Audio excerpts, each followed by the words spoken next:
Quiero hablar en este día de la adoración a Dios, tema para su hermano Nazón de suma importancia. Más que cualquier otro tema, porque es parte de la vida eterna. Pues dice su palabra, y esta es la vida, que te conozcan a ti, el único Dios vivo, el único Dios verdadero, y a Jesucristo a quien has enviado. ¿Cuál es la vida eterna? Conocer ¿qué cosa? Al único Dios verdadero. ¿Conocer a muchos dioses? No hay muchos dioses. Verdadero, vivo, solamente hay uno. Y la vida eterna consiste en conocer a ese único Dios vivo y a su Hijo amado Jesucristo, a quien Él ha enviado. Este tema es muy amplio y parte de esta explicación, hermanos, si ustedes recuerdan, yo la hablé en aquel lugar de Cancún, Quintana Roo, cuando establecí, hermanos, la oración de adoración y expliqué a la iglesia lo que era adorar a Dios, y dije en aquella ocasión que los diccionarios, hermanos, trataban de darnos a nosotros una ilustración, una idea de lo que es, hermanos, o lo que significa la palabra adoración. Según como el mundo lo entiende, según lo que los diccionarios dicen, adoración se entiende como el acto de reverenciar con sumo honor y respeto a Dios. Es la entrega total de amor, reconocimiento y gloria a ese ser supremo que es Dios. Ese es el significado de los diccionarios. Así es como entiende el mundo esta palabra, hermanos, que es la palabra adoración. Pero como siervo de Dios, yo no me dejo llevar por lo que el mundo me enseña. Yo no me dejo llevar únicamente por lo que el mundo me ilustra, sino que nosotros tenemos una enseñanza particular que el Espíritu de Dios nos ha dado a cada uno de nosotros. Y conforme a la palabra de Dios, yo quiero enseñar a la iglesia qué es adoración. Abre tu Biblia y busca el Evangelio según San Mateo, capítulo 22. Voy a leer el verso 36 y 37, que dice así para la gloria de Cristo. Y uno de ellos, intérprete de la ley, preguntó para tentarle, diciendo: Maestro, ¿cuál es el gran mandamiento en la ley? ¿Qué preguntó aquel doctor? ¿Qué preguntó aquel hombre sabio en la ley de Moisés? ¿Cuál es el gran mandamiento de qué? De la ley. Y Jesús le dijo: amarás al Señor tu Dios con todo tu corazón, con toda tu alma y con toda tu mente. Este es el primero y grande mandamiento. Entonces, para mí, para la iglesia del Señor, adoración es amar a Dios con todo nuestro ser. Adoración es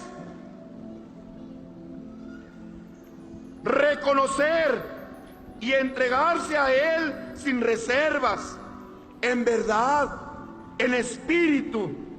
Es reconocer su grandeza y omnipotencia y humillarse ante esa majestad y darle la gloria, el reconocimiento, el honor y la exaltación de vida. También expliqué a la iglesia del Señor que a Dios le adorábamos por esencia, porque Él es el que nos hizo, el creador de todas las cosas. Porque tan solo saber que Él formó todas las cosas, entre ellos a nosotros, nos merece que nosotros le tributemos toda nuestra gloria, nuestra honra y nuestra adoración. Los únicos dos seres que se nos permite adorar a Dios por esencia y a Jesucristo por obediencia, porque Dios así también lo estableció. Porque aquel Dios que es eterno y el cual le pertenece toda la honra y la gloria, había permitido que esa adoración se le diera también a su Hijo Jesucristo por mandamiento, hasta que llegue el día en que el Hijo mismo se sujete al Padre eterno. Entonces Dios, en una sola y absoluta voluntad, otorga la adoración a Jesucristo. Y no es que sean dos adoraciones, sino solamente es una adoración, porque el que honra al Hijo, la iglesia del Señor, o en la iglesia del Señor no se hacen dos adoraciones, una al Hijo y otra al Padre. No, solamente adoramos a Dios en el nombre glorioso de ¿quién? ¿Es una qué cosa? Es una sola forma de oración, según lo enseña la Escritura en Juan capítulo 5, verso 23. Porque todos, para que todos honren al Hijo como honran al Padre. El que no honra al Hijo, no honra al Padre que le envió. Así es que honrar a Jesucristo, alabar a Jesucristo, glorificar a Jesucristo, adorar a Jesucristo, al hacerlo, ¿qué estamos haciendo? También estamos adorando a Dios. Bendito sea su nombre. La vigencia de esa concesión que Dios le da a su Hijo, para que toda criatura, para que todo ser, no solamente los ángeles del cielo, sino también en la tierra, le adoremos a Él, tiene también un fin. Tiene también un término, y nos lo dice en 1 Corintios capítulo 15, versículo 24. Luego el fin, cuando entregue el reino al Dios y Padre, cuando haya suprimido todo dominio, toda autoridad y potencia, porque preciso es que Él reine hasta que haya puesto a todos sus enemigos debajo de sus pies. Porque todas las cosas las sujetó debajo de sus pies. Y cuando dice que todas las cosas han sido sujetadas a Él, claramente se exceptúa aquel que sujetó a Él todas las cosas. Pero luego que todas las cosas le estén sujetas, entonces también el Hijo mismo se sujetará a Él. Se sujetará al que le sujetó a Él todas las cosas, para que Dios sea todo en todos. También el Hijo algún día entregará esa bendición al Padre, esa concesión que le fue dada, pero mientras no llegue ese momento, es nuestra obligación adorar, honrar, glorificar, alabar al Dios y único Padre verdadero que existe, en el nombre de quien no hay más seres, no hay más hombres, no hay más figuras a quien se deba de adorar, más que únicamente a quien, a Dios y a Jesucristo, su Hijo amado. Y entonces, allí en esa gloria, cara a cara, cuando haya sido suprimido todo reino y el Hijo de Dios entregue todo a su Padre, adoraremos y alabaremos a Dios por toda la eternidad. Pero entre tanto, para que el hombre tribute toda esa adoración, alabanza y gloria a Dios, se requieren, hermanos, dos cosas fundamentales. Quiero otra vez insistir en la iglesia, presten atención, escuchen mi voz, porque en esta enseñanza, de esta enseñanza que su hermano les va a dar, depende la vida espiritual de vosotros. Yo no vengo a hablar mentiras, yo no vengo a hablar fábulas. Es Dios el que habla a través de su hermano. y mi palabra es fiel y verdadera en beneficio siempre de la humanidad, principalmente de los hijos de Dios. Y dije, se requieren de dos cosas fundamentales para adorar a Dios. La primera es la gratitud. ¿Cuál es uno de los principales fundamentos que debe de haber para poder adorar a Dios? ¿Qué es la gratitud, hermanos? La gratitud es el no olvidar nunca los favores recibidos de parte de Dios. Y es que desde el momento en que Dios nos permite la vida, ya es un favor que recibimos de parte de Dios. Cada día que abrimos nuestros ojos al amanecer, nuestra mente y nuestros labios se abren para decirle a Dios, gracias te damos. ¿Sí, hermanos? Cuando nuestro hijo corre y nos dice, papá, tengo hambre, y la madre corre a la despensa, al refrigerador, y saca el alimento y ve que hay que comer. Gracias, Señor, por este alimento que nos has dado. Solamente el hombre necio dice, porque soy saludable, estoy vivo, porque trabajo muy fuerte, tengo comida y tengo dinero. Pero el hombre sencillo, el hombre noble, el hombre que tiene la fe de Dios, sabe que todo lo que tenemos y somos, se lo debemos a ese único Dios verdadero. Entonces, la primera, hermanos, requisito que tenemos que tener para poder adorar a Dios, se llama gratitud. Tener esa hermosa virtud de la gratitud. Y la segunda, conocer al verdadero Dios. Aquí yo quiero hacer una pausa. Y yo quiero, hermanos, que la iglesia ponga atención en esto. Bueno, primero explico lo que es la gratitud y luego nos vamos al punto 2. En primer lugar, quiero explicar por qué es necesaria la gratitud para poder tributarle a Dios la adoración. Quiero analizar, hermanos, como lo he dicho antes, en el bosquejo y figura que Dios nos dejó. Me refiero, hermanos, al pueblo de Israel, a quien su hermano siempre toma como un ejemplo, porque para eso existió este pueblo. Para eso Dios permitió su historia, para que fuese, ¿qué cosa?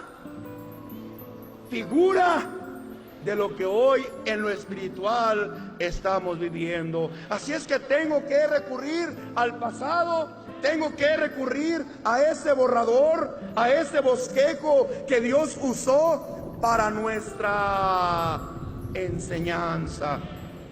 A ese pueblo que estuvo alrededor de 430 años en esclavitud. Había sufrido durante todo ese periodo la esclavitud, los maltratos, los golpes, las tareas pesadas, las privaciones, todo lo que conlleva, hermanos, el estar sometido y subyugado, todo lo que conlleva el ser esclavo. Pues aún dice la palabra de Dios que aún a sus hijos les quitaban la vida cuando vio el faraón que se estaban multiplicando, y ellos como esclavos no tenían derecho a apelar misericordia o piedad, porque eran tratados como esclavos, seres que no tienen qué cosa, voluntad propia, seres que se les priva del derecho humano, seres que, hermanos, se les introduce en su mente que únicamente sirven para cumplir la voluntad de sus señores, de sus amos. A ese pueblo en esclavitud le llegó, hermanos, el día de su liberación, el día de su salvación por manos de Moisés, siervo de Dios. Todos conocemos la historia. Un pueblo, hermanos, que clamaba a Dios por esta libertad, un pueblo que pedía a Dios por esta libertad, un pueblo que, hermanos, rogaba a Dios por esta libertad. Quiero aclarar una cosa muy importante. un pueblo que no tenía una ley de parte de Dios todavía. Un pueblo que no tenía una enseñanza de parte de un siervo de Dios, sino que su conocimiento de Dios fue a través de las generaciones, de una enseñanza que había dado su padre Abraham, su padre Isaac, su padre Jacob, hombres de Dios rectos que por su vida limpia, hermanos, en servicio a Dios, fue, hermanos, contándose de generación a generación. Imagínate si no había un hombre de Dios sobre la faz de la tierra, aquella enseñanza que pasó de Jacob a José y de José a sus hijos, y posteriormente, hermanos, ¿verdad? En los hermanos de José a sus generaciones, de cuántas formas, de cuántas maneras no se empezaba ya a distorsionar aquella enseñanza limpia y pura, porque únicamente los hombres que son puestos por Dios son los que tienen esa concesión de parte de Él para mantener limpia y pura y fiel, hermanos, esa palabra. Así es que vamos a imaginarnos y vamos a pensar en esta situación. Un pueblo que decía que conocía a Dios, y cuando llega el momento de que son liberados, yo le quiero hacer un análisis a la iglesia. ¿Qué hizo ese pueblo de Israel una vez que se vio libre? ¿Cuál fue la primera acción que llevó todo el pueblo a cabo cuando miraron muertos a los egipcios? Cuando vieron aquel poder de Dios y aquel pueblo que durante generaciones, por más de 400 años, vivió en esclavitud. ¿Cuál fue la primera acción que hizo aquel pueblo? Éxodo 15, capítulo 15, versículo 1, nos menciona cuál fue la primera reacción de aquel pueblo cuando se vio, hermanos, en libertad. Toma el micrófono, Efraín, para que me ayudes. Lee el versículo 1 y 2, por favor. Entonces cantó Moisés y los hijos de Israel este cántico a Jehová y dijeron: Cantaré yo a Jehová porque se ha magnificado grandemente. Ha echado en el mar al caballo y al jinete. Jehová es mi fortaleza y mi cántico, y ha sido mi salvación. Este es mi Dios y lo alabaré, Dios de mi Padre, y lo enalteceré. Jehová es varón de guerra, Jehová es su nombre. Dios le pague a nuestro hermano. Lo primero que hizo Israel, una vez que fue liberado de la esclavitud y de la mano de Faraón y sus perseguidores, fue adorar a Dios. Otra vez, ¿qué fue lo primero que hicieron? Mostraron su gratitud. Habían vivido más de 400 años de esclavitud. ¿Cómo se encontraba ese pueblo cuando vieron derrotado a Faraón ante ese Dios poderoso que se mostró delante de ellos? Se mostró el pueblo agradecido. ¿Cómo adoraron a Dios, hermanos? Con cánticos, con alabanzas, glorificando su nombre. Engrandecían su nombre. Incluso dice que María, la hermana de Moisés, sacó un pandero y todas las mujeres salieron atrás de ella, cantando, bailando y diciendo: Cantad a Jehová, porque en extremo se ha engrandecido. ¿Qué había en Israel otra vez? Hubo en ellos esa virtud hermosa que se llama gratitud. Tenían razón de adorar a Dios de esa manera porque había gratitud en ellos, porque había gratitud en su corazón. Habían pasado de ser esclavos a tener, hermanos, libertad, de no tener esperanza a tener una hermosa promesa de ser introducidos a una tierra que iba a ser próspera para ellos. Gratitud, vuelvo a recordar, es tener ese sentimiento de no olvidar, ¿qué cosa? los beneficios y favores que de Dios hemos recibido. Este sentimiento estuvo en Israel, por ello lo alababan. Sin embargo, porque no conocían a Dios, ¿por qué no qué? Porque no conocían a Dios, a ese Dios verdadero, no supieron hacerlo como era debido. ¿Cómo no, hermano? Si ya vieron que el poder de Dios, sí, oyeron de ese Dios, vieron sus maravillas, pero no conocían a ese Dios. No sabían cuáles eran sus gustos, no sabían cuáles eran sus requisitos, no sabían cuál era la forma que Dios requería de ellos, de qué cosa, de adorarle.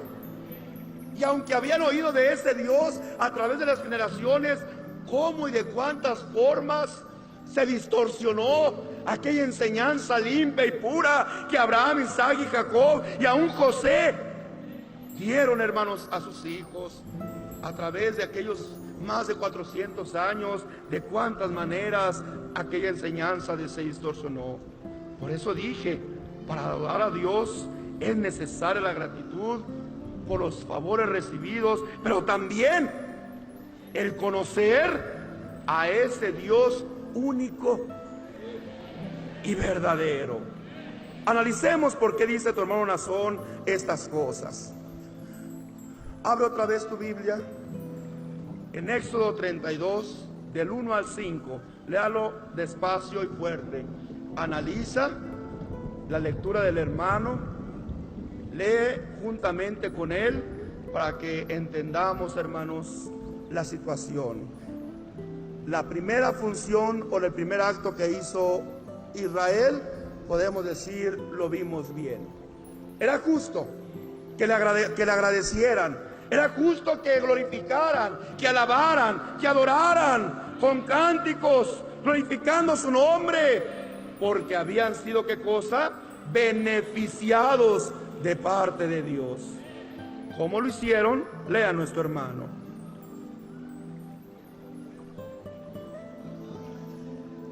Denle poquito sonido al hermano.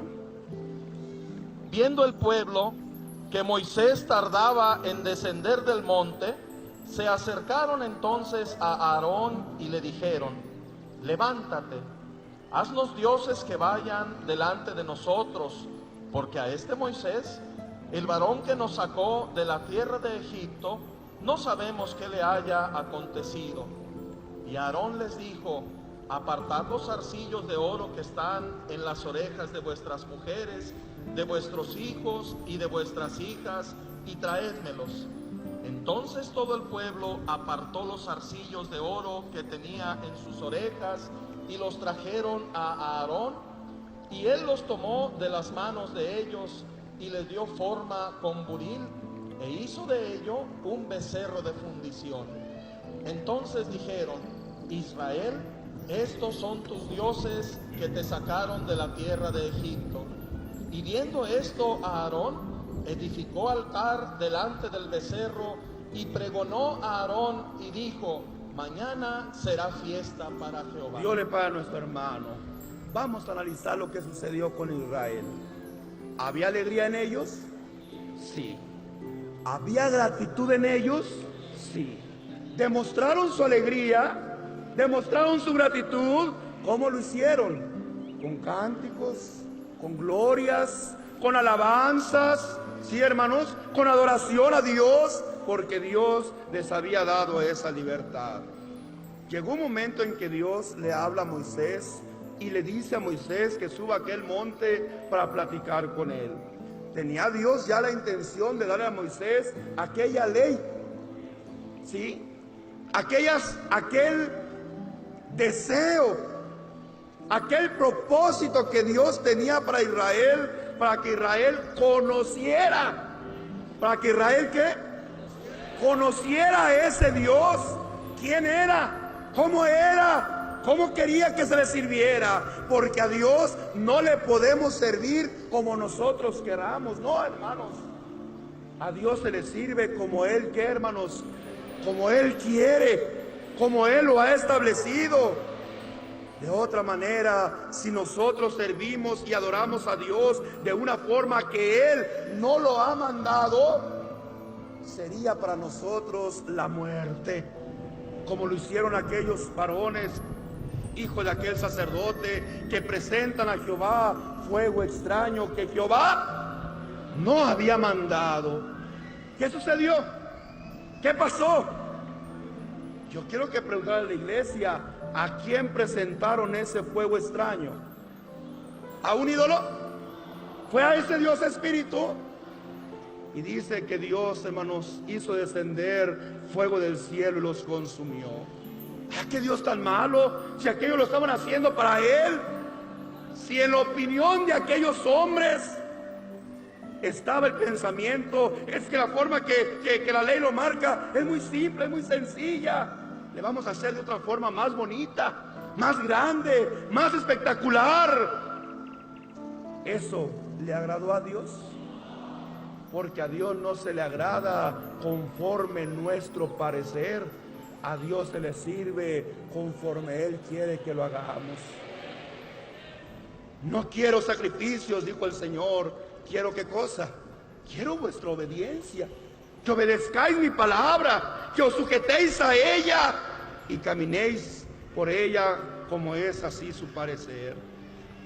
Sube Moisés a hablar con Dios, y el propósito de Dios es, hermanos, darle a Moisés esa enseñanza que Dios quiere que el pueblo oiga, para que el pueblo de Israel conozca cómo Dios quiere que aquel pueblo sea. Porque aquel pueblo no tenía conocimiento de Dios. Había oído de Dios, ¿sí, hermanos? Y durante más de 400 años había escuchado de aquel Dios poderoso y le pidió a aquel Dios, Dios de Abraham, Dios de Isaac, Dios de Jacob, acuérdate. ¿A qué apelaba aquel pueblo, hermanos? A las promesas que le había hecho a quién hace más de 400 años. Apelaban a aquellas promesas que Dios le hizo a Abraham, a Isaac y a Jacob. Y Dios oyó a aquel pueblo, descendiente de sus siervos, descendiente de sus amigos, de aquellos varones a quien Dios vio con tanto amor, con tanto aprecio, porque vio que eran hombres limpios que buscaban con limpieza servir a Dios. Sube Moisés entonces a hablar con Dios y deja al pueblo, hermanos, unos días, podemos decirlo así, desamparado. No que los dejó solos, porque dice la palabra de Dios que dejó al pendiente del pueblo a su hermano Aarón. Cuando vieron que Moisés faltaba, hermanos, el pueblo se dirigió a Aarón y le dijo: Aarón, haznos ¿qué? Haznos dioses que vayan delante de nosotros, porque este Moisés, el que nos sacó, ya no hemos sabido de él. No sabemos si allá en la montaña un animal lo mató. No sabemos qué fue de él, si ya nos abandonó. Así es que haznos dioses que vayan enfrente de nosotros. Y dice la palabra del Señor: y entonces dijeron: Israel, estos son tus dioses. Ya no era uno. ¿Qué cosa? Ya no era uno. Ya no reconocían a uno. Y te voy a decir una cosa: ¿tenían razón? ¿Por qué tenían razón? No conocían a ese Dios. Una cosa es oír de un Dios, oír de un Cristo que murió por la humanidad, y otra cosa es conocer a ese Dios. Haznos dioses, Israel, estos son tus dioses que te sacaron de la tierra de Egipto. ¿Por qué crees tú que Israel le dijo, hermanos, a Aarón: haznos dioses? ¿Dioses de qué? ¿De qué hicieron ese Dios? Y juntaron los zarcillos de oro, y juntaron aquella riqueza que tu hermano les explicó, riqueza que Dios puso en el corazón de Egipto para despojarlos y que su pueblo saliera con aquella riqueza. ¿Para qué la ocuparon, hermanos? Para crear un ídolo, para crear un becerro, y fundieron aquel oro y crearon una forma de un becerro. Y entonces Israel gritaba: estos son tus dioses que te sacaron de la tierra de Egipto. ¿Por qué crees tú que Israel le pidió a Aarón que hiciera una imagen? Porque es lo que habían visto durante más de 400 años en Egipto. ¿Qué pasaba en Egipto? En Egipto se representaba la deidad y la divinidad en diferentes formas: en el sol, en la luna, en las estrellas, en los animales, en las aves, en los peces, en los hombres. Y llegaba el hombre y ponía sus ideas y decía: pues si el sol es tan grandioso, ese va a ser Dios. Y ahí estaba el hombre, ¿qué cosa? Adorando aquel astro. ¿Por qué lo hacían los egipcios? Porque no conocían a Dios. Y al no conocer a Dios, ellos hacían lo que ellos creían y pensaban que era. No, pues Dios es un águila. No, pues Dios es un cuervo. No, pues Dios es un león. No, pues... Y ahí empezaban a hacer, ¿qué cosa? Sus imágenes, sus figuras. Y entonces, conforme a sus pensamientos, ellos adoraban a esas imágenes. Así aprendió Israel en Egipto. Adoraban a Dios, no sabían cómo. ¿Cómo lo hacían? ¿Cómo servían? ¿Cómo glorificaban a Dios? De aquel Dios que no conocían, de aquel Dios que habían, ¿qué cosa? Que habían oído hablar de Él. ¿Cómo lo hacían? Como veían que lo hacían los demás pueblos. Por eso aquel Israel, cuando llega aquella libertad y se ve solo, quiere tener algo, ¿sí? Quiere tener algo aquí, ¿en qué cosa? Y gritaban: Israel, estos son tus dioses. Viendo Aarón esto, dice la palabra del Señor, edificó un altar delante del becerro y pregonó a Aarón y dijo: mañana será fiesta para Jehová. Analicemos bien, hermanos, este punto. ¿Qué pensaba Israel al adorar a aquel becerro de oro? A ver, ¿la fiesta en sí era para un becerro? ¿La fiesta en sí era para aquel ídolo, hermanos? ¿Qué dijo Aarón? Hagamos que mañana será fiesta para Jehová. La fiesta, la alegría, ¿para quién era? El becerro que se hizo. ¿Para qué se hizo? Para representar a quién, hermanos? Para representar a Jehová en él. ¿Por qué lo hizo el pueblo? Porque no, ¿qué cosa? Porque no sabía cómo adorar, no sabía cómo servir. Venía de un pueblo, ¿qué cosa? Que adoraban a las imágenes, a los seres, que, hermanos, tomaban las figuras de ellos para servir y adorar a Dios. Así es que Israel obró de la misma forma, y aunque su alegría era para Jehová, la forma era la incorrecta. Porque no, ¿qué cosa? Porque no los conocían. Pensaban que aquel ídolo era quién, hermanos, que aquel ídolo era Jehová. No pensaban ellos que eran idólatras, sino que ellos creían que a través de las criaturas servían al verdadero Dios. Y esto hacían porque no conocían al único y soberano Dios. Habían crecido en Egipto, un pueblo pagano donde se adoraba al sol, a los animales, a la muerte y a todas las criaturas, de manera que no supieron distinguir entre el Dios que los sacó con poder de Egipto y aquella imagen de un becerro, hermanos, de oro.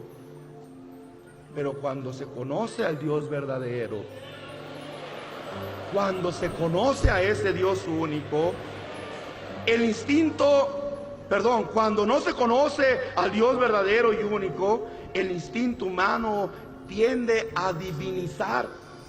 ¿Tiende a qué, hermanos? Las cosas inanimadas y todos aquellos elementos como el fuego, la lluvia, el sol, la luna, las montañas, los animales.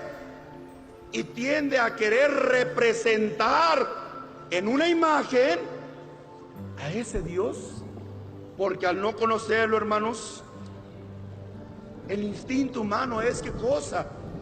Querer una imagen, ¿para qué? Para adorar. ¿Qué es adorar, hermanos? Glorificar, confiar en aquella imagen, darle la alabanza a aquella imagen, decir, esa imagen me hizo un milagro, y darle a esa imagen las virtudes que solamente, o más bien el poder que solamente Dios tiene y hace por la humanidad. El hombre crea mitos, necesita de figuras para representar a Dios, y necesita ver, tocar y admirar esa figura. Y como decía Israel, haznos dioses que vayan. ¿Qué quería Israel, hermanos? Tener algo que ver, porque aquel Moisés ya no estaba entre ellos, ya no sabía qué había pasado con él, y necesitaban ellos algo para ver, algo a quien encomendarse, algo en quien creer, alguien a quien pedir. Y tienen razón, porque no tienen el conocimiento perfecto de Dios.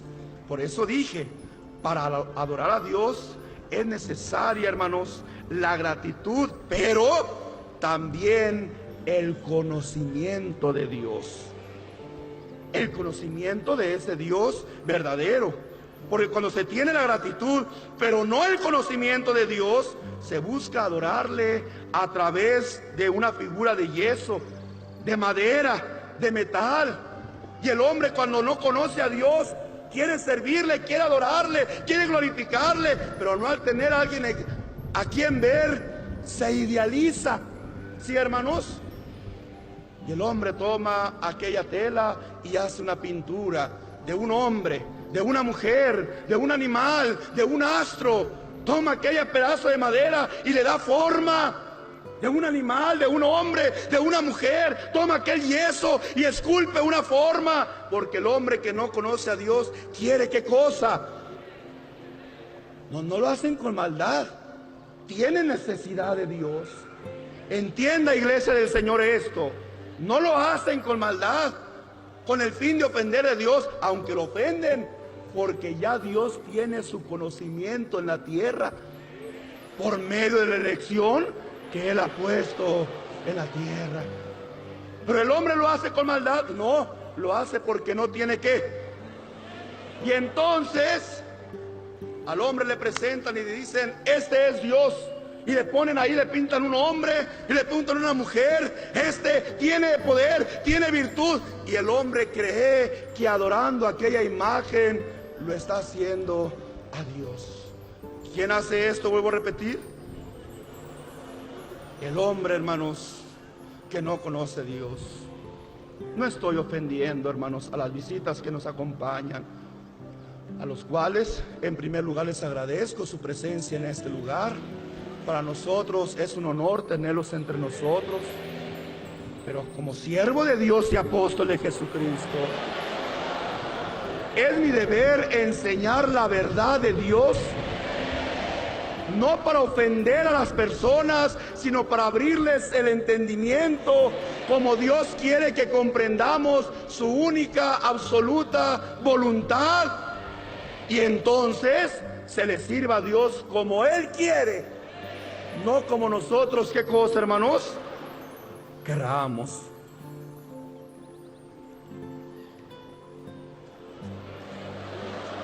No los culpo, ni digo, hermanos, que están haciendo mal, hermanos, porque no lo hacen con esa maldad, aunque vuelvo a repetir, adorar a Dios de una forma que a Él no le agrada, esto es ofensa a Dios.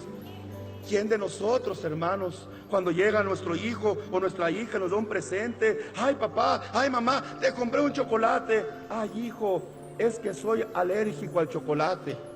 Ay, hija, es que el chocolate a mí no me agrada. Oyes, ¿y qué sentiríamos que el siguiente año nuestro hijo nos llevara, hermanos, un pastel de chocolate? Mira, papá, ahora te traje un pastel de chocolate. Hijo, la primera vez que lo trajiste, te lo acepté. ¿Porque no qué? Porque no sabías que aquella dulce, que aquel ingrediente me daba alergia o me era de desagrado a mi paladar. Pero hoy que lo traes por segunda vez, hijo, ¿por qué me traes lo que tú ya sabes que a mí no me gusta? Pero es que está bien bueno, papá, a mí me gusta mucho, pero a mí. Y si tú quieres agradarme, hijo, tráeme lo que a mí. Mira, a mí no me gusta el chocolate, pero me gusta el dulce, me gusta la cajeta, me gusta qué sé yo, ¿verdad, hermanos? Son ejemplos, hermanos, humanos que quiero dar para darme a entender. Pero si el hijo se sigue aferrando, pues a mí no me importa lo que me diga la gente. A mí me gusta el chocolate y yo todos los años le voy a llevar a mi padre un pastel de chocolate. ¿Lo recibiríamos ya con agrado? Ya veríamos a aquel hijo. Hijo, no seas necio. Hijo, no seas soberbio. Si tú ya sabes que esto no me agrada, ¿por qué insistes en darme lo que a mí no me agrada? ¿Por qué mejor este día que es especial para mí no me das lo que yo ya te he dicho que a mí me agrada? Y entonces yo lo voy a recibir con agrado, porque si tú sigues trayéndome lo que tú ya sabes que a mí no me agrada, no vas a ganarte mi aprecio. Te estás ganando un resentimiento en contra de ti al ver que te estás burlando. ¿Sí, hermanos?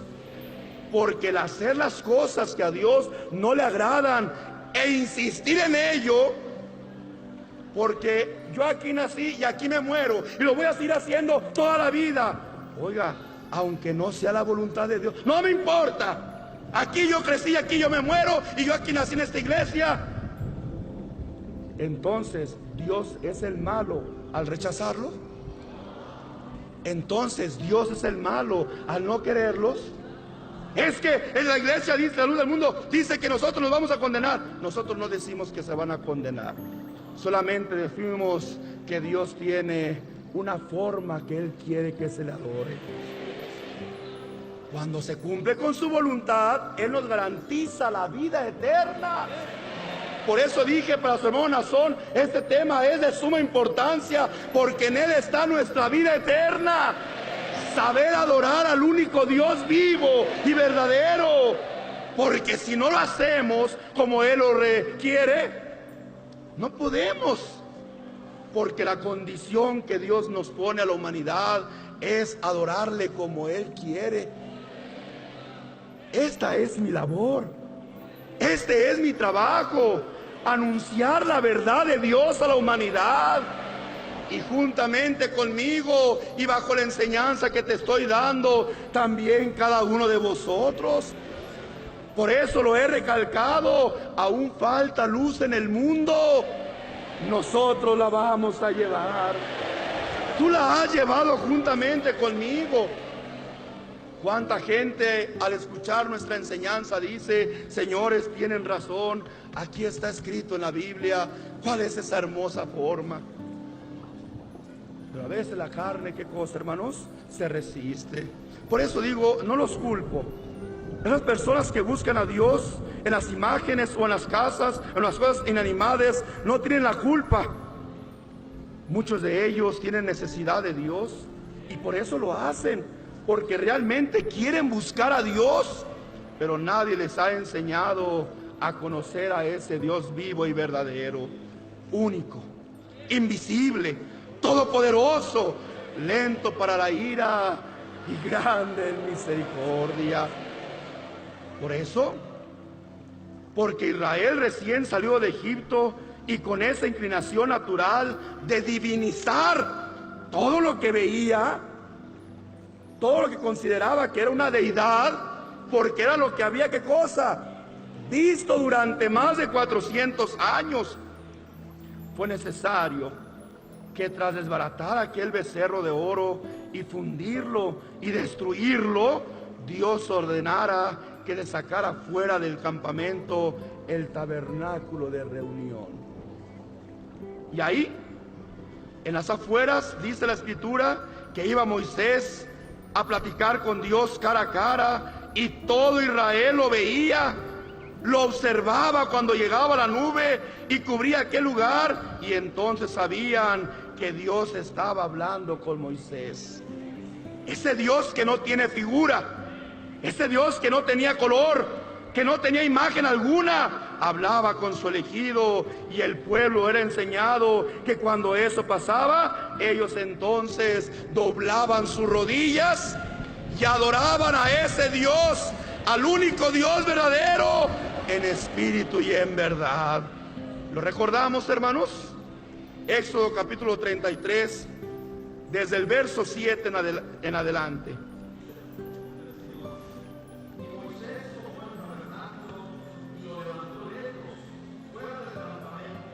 Y lo llamó el tabernáculo de reunión.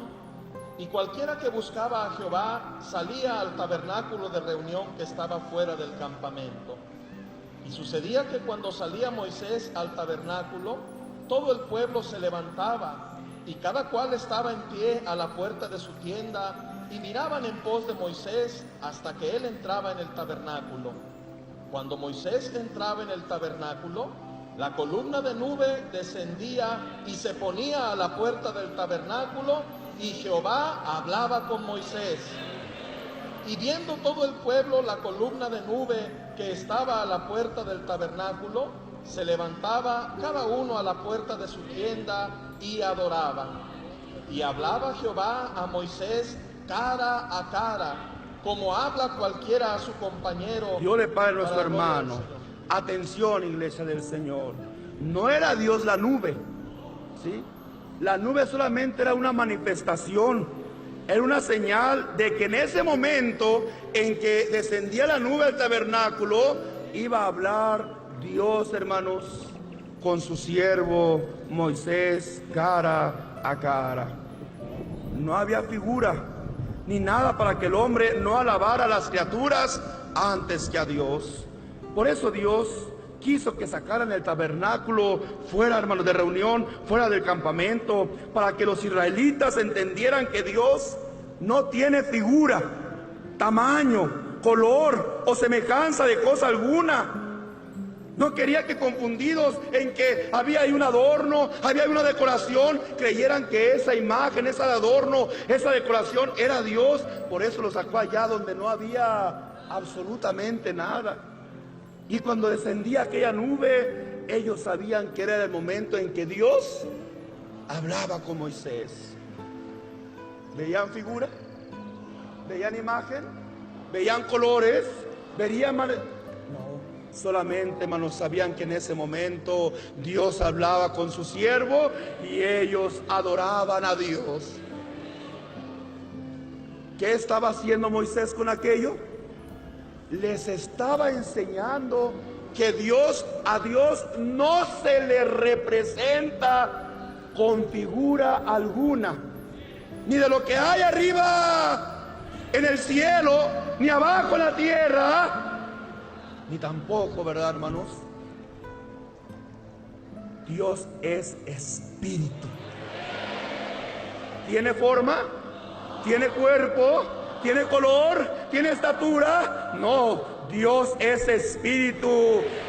Y tales adoradores, Dios busca que le adoren en espíritu y en verdad.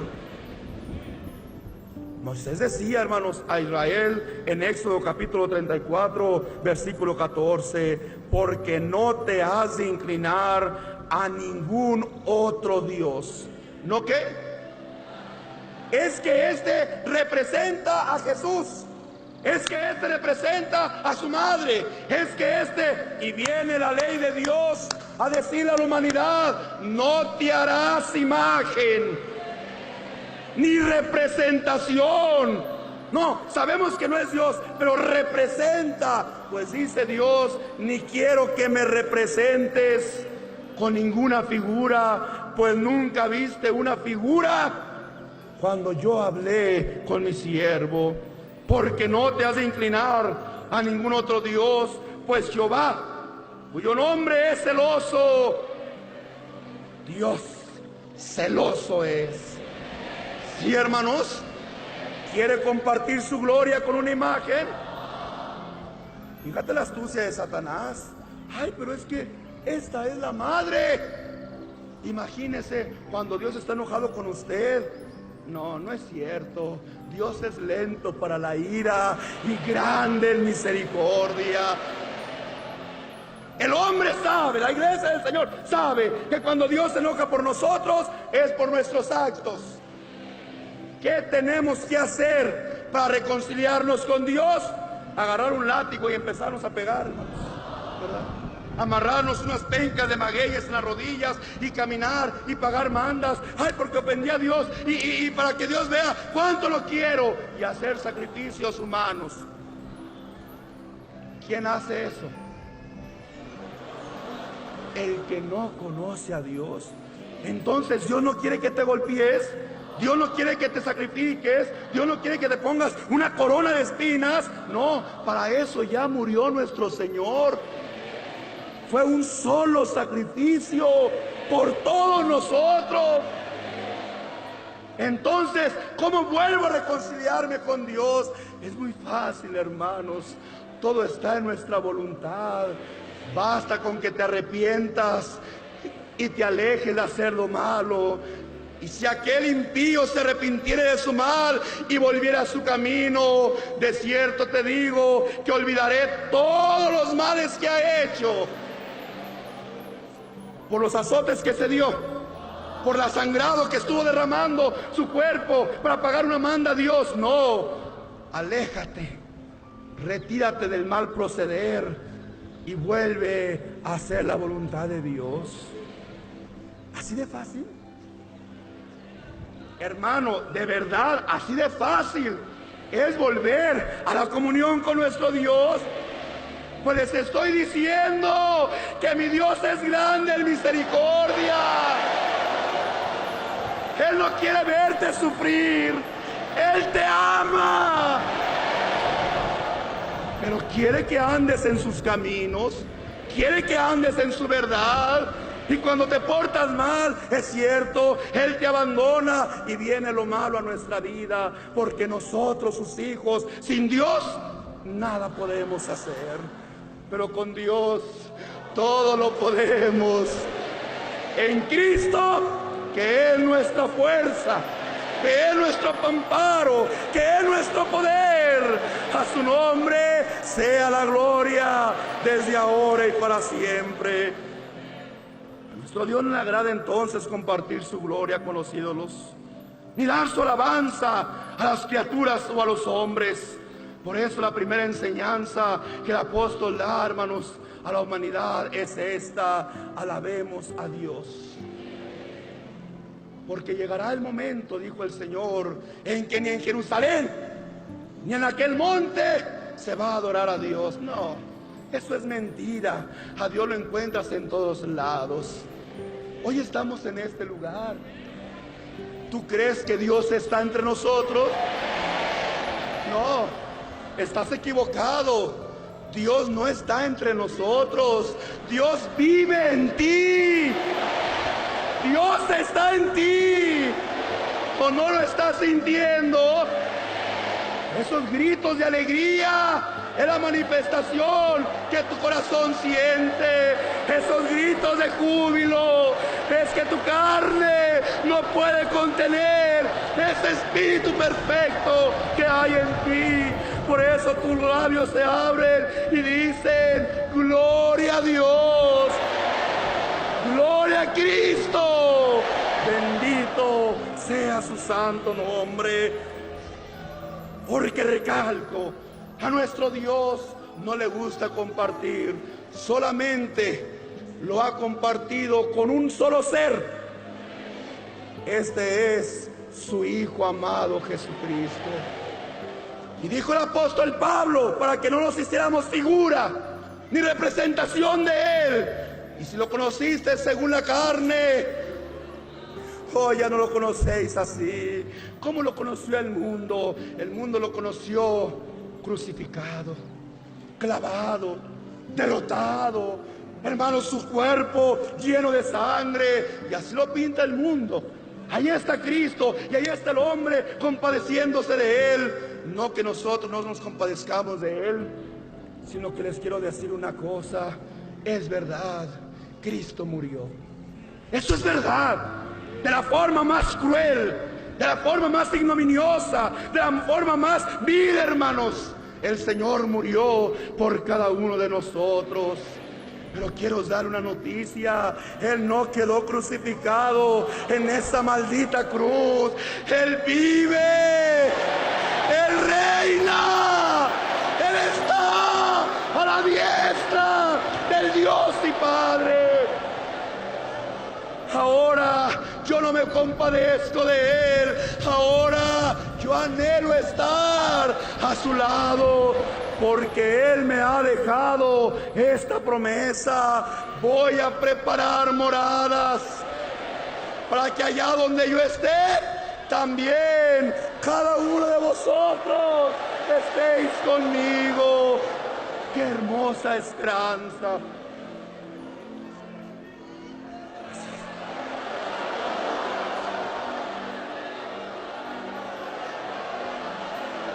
¿Y cuál fue entonces la enseñanza? Ya vimos el bosquejo, ya vimos la situación de Israel en el bosquejo. ¿Y cuál fue la enseñanza del apóstol Pedro, uno de los discípulos de Jesucristo, cuando, hermanos, dio esta enseñanza? Libro de los Hechos, capítulo 10. Lea, mi hermano, desde el 1 en adelante. Había en Cesarea un hombre llamado Cornelio, centurión de la compañía llamada la Italiana, piadoso y temeroso de Dios con toda su casa, y que hacía muchas limosnas al pueblo y oraba a Dios siempre. Este vio claramente en una visión, como a la hora 9 del día, que un ángel de Dios entraba donde él estaba y le decía: Cornelio.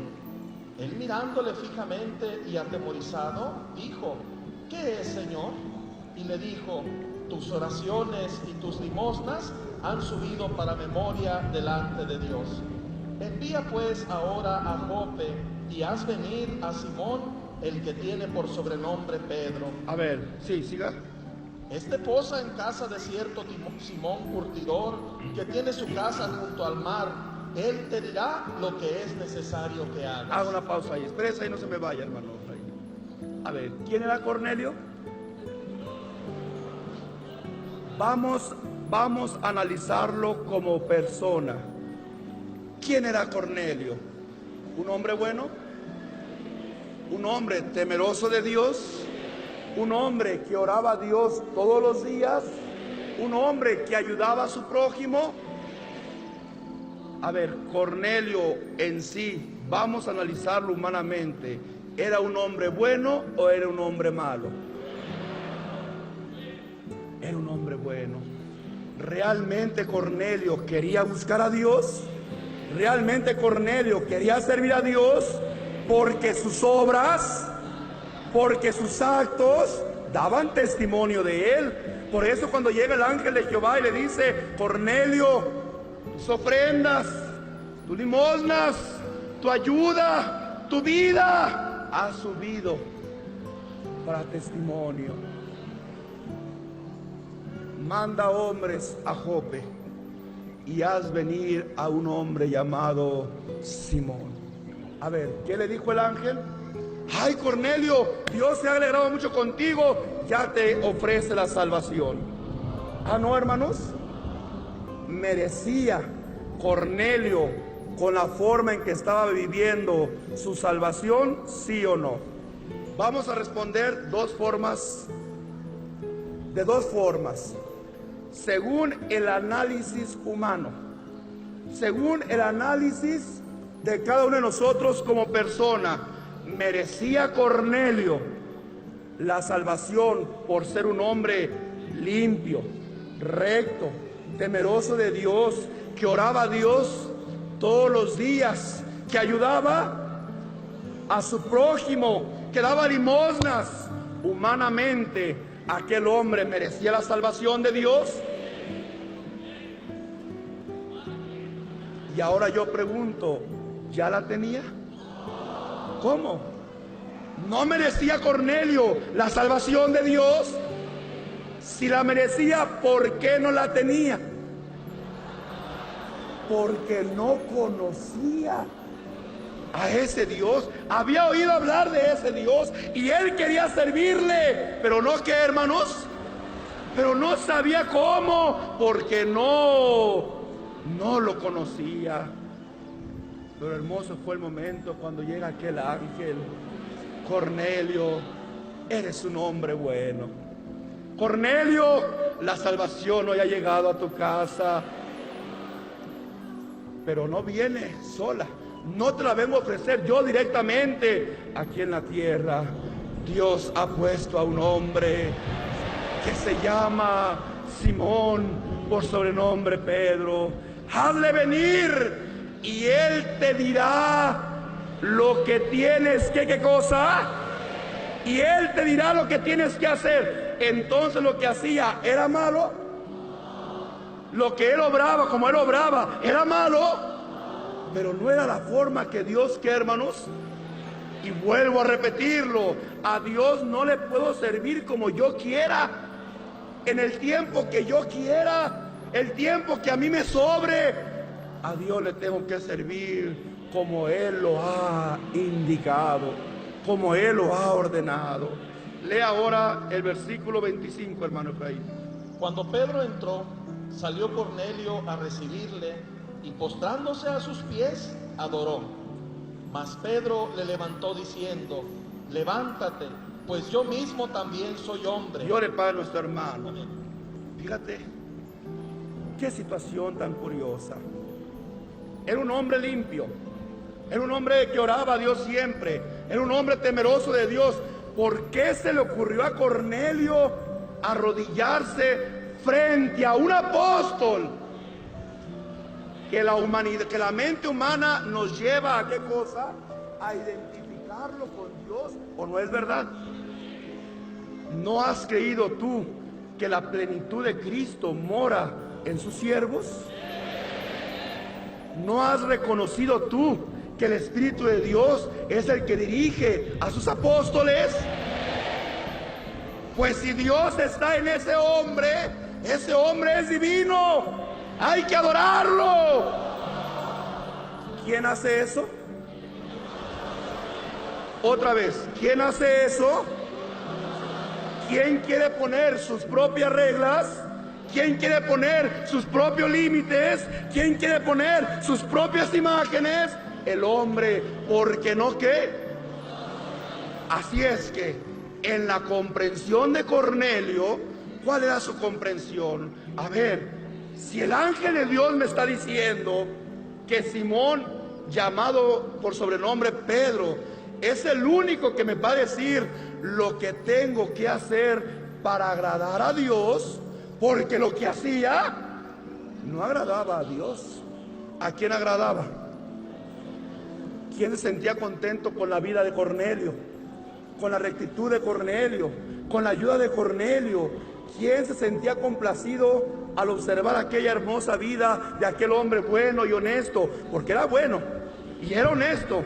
¿Quién se admiraba de aquella vida? El hombre. Pero Dios, pero al ver que de realidad era un hombre noble, le dice: aquí hay un hombre cuyo nombre es Simón. Hazle llamar, él te dirá lo que tienes para agradar a quién. Porque Dios tiene una forma que a Él le agrada. Sí, hermanos. Y para eso mandó a sus discípulos. Para eso Cristo dejó a sus discípulos en la tierra, para que dieran a conocer la voluntad de Dios, que es el Evangelio eterno. Y entonces Cornelio llega a una lógica que no estaba equivocado, que no estaba equivocada. Dios, si ese hombre es el que me va a decir lo que a Dios le agrada, pues lógico, Dios tiene que estar en él. ¿se equivocaba o no se equivocaba? En su lógica, no, humanamente y espiritualmente, en su lógica, ¿es verdad eso? Si Pedro era el que le iba a decir lo que a Dios le agradaba, era el indicado o el medio que Dios usaba para dar a conocer su verdad. Y si era el medio, ¿será porque Dios lo usaba? ¿Porque Dios moraba en él? ¿Era correcto su lógica? ¿Era correcto su comprensión?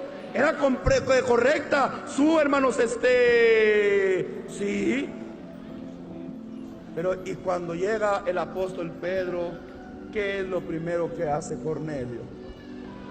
Lo que hace el hombre que no el hombre malo, no, porque también el mundo quiere buscar a Dios, pero como no le conoce, hacen lo que, ¿qué cosa? Lo que hizo Cornelio. La lógica lo llevó a una comprensión que no estaba equivocado, pero le llevó a una, ¿qué cosa? A una forma equivocada. Por eso dije, ¿mostró gratitud? Sí. ¿De qué forma la quiso demostrar? De una forma equivocada, porque no conocía.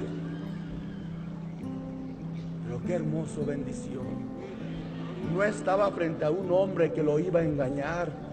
No estaba frente a un hombre que le iba a mentir, que le iba a contar fábulas, que le iba a decir que a Dios se le representa con imágenes, con figuras. No, era el apóstol Pedro, era un hombre de Dios verdadero, auténtico. Y cuando Cornelio cae de rodillas ante él, el mismo apóstol Pedro le levanta y le dice: no, Cornelio, levántate, no me adores a mí, porque yo como tú soy hombre. La adoración únicamente se le da a Dios y a su Hijo amado Jesucristo, en espíritu y en verdad. Sí, hermanos. Pero bueno, pero si usted ve que el Señor está enojado, no iría con su madre, no iría con otro santo. Es que Dios nunca se enoja con nosotros. Dios es amor. Es el hombre el que endurece su corazón. ¿Tú has cumplido? Sí. Tú has llegado a muchas casas y les has dicho: vengo a traerles el evangelio. Y la gente ha escuchado y ha dicho: señores, tienen razón, es muy bonito, pero es que yo nací en esta religión. ¿Creen ellos que por nacer o ser leales a una iglesia, a una religión, le son fieles a Dios? No, Dios tiene su iglesia, Dios tiene su forma. Y como dice la palabra de Dios, a la ley, ¿qué cosa?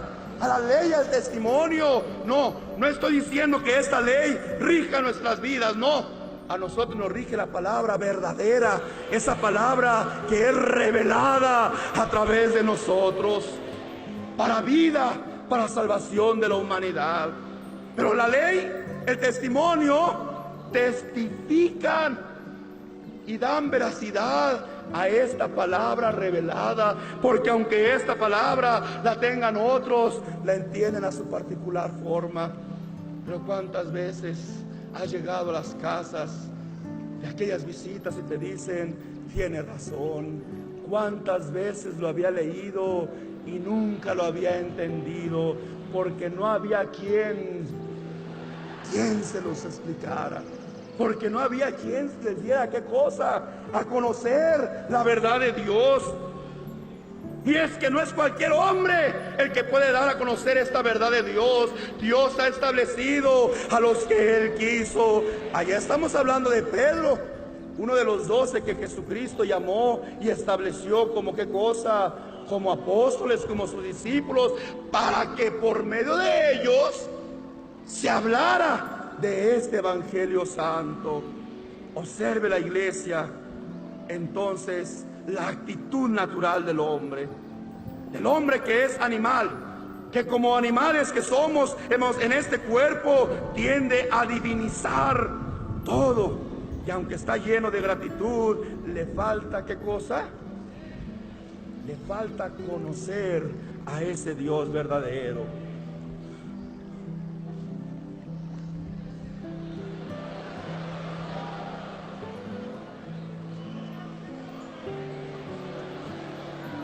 Los siervos de Dios, quiero que quede claro esto, hermanos, jamás han permitido ni permitirán, como lo hizo Pedro, como lo hizo el apóstol Pablo también en algunas ocasiones, cuando llegó a aquellas regiones, hermanos, en Grecia, si mal no recuerdo, y quisieron hacer altares, hermanos, porque lo querían divinizar, y decían uno es Apolos y otro es otro de los dioses, y querían hacer altares y adorar, y allí estaba el apóstol Pablo: varones, ¿por qué hacen esto? Yo también soy, ¿qué cosa? Adoren a Dios en espíritu, y qué cosa, en espíritu y en verdad. He querido explicar nuevamente de este tema a la iglesia, porque no quiero que olviden que nosotros, como la iglesia de Jesucristo, tenemos un lugar especial y por lo tanto una obligación santa. Dice el salmista en el Salmo 95, versículos 6 y 7: venid, adoremos y postrémonos, arrodillémonos delante de Jehová nuestro Hacedor, porque Él es nuestro Dios, nosotros el pueblo de su prado y oveja de su mano. Somos entonces iglesia del Señor, el pueblo de Dios. Estamos en el hueco de su mano. Dios nos ha guardado, sus misericordias son nuevas cada día. No necesitamos a una figura materna, no necesitamos una figura de un niño, no necesitamos una figura de un animal o de un astro. Dios es eterno, Dios es espíritu y Dios es misericordioso. Hay gratitud, hermanos, en nuestro corazón, pero también conocemos quién es Dios. Y por eso le alabamos y le adoramos y glorificamos su nombre desde ahora y para siempre. Iglesia de Michoacán, Iglesia Universal, que estás esparcida por todo el mundo, yo soy Nazón Joaquín, siervo del Dios vivo y apóstol de Jesucristo, y he venido a decirte que solo hay un Dios vivo y verdadero, y que solo a ese Dios debemos de adorar, al único invisible, Espíritu perfecto, Creador del universo y sin principio ni fin, al Todopoderoso, al Omnipresente, al Señor tu Dios adorarás, y a Él solo servirás.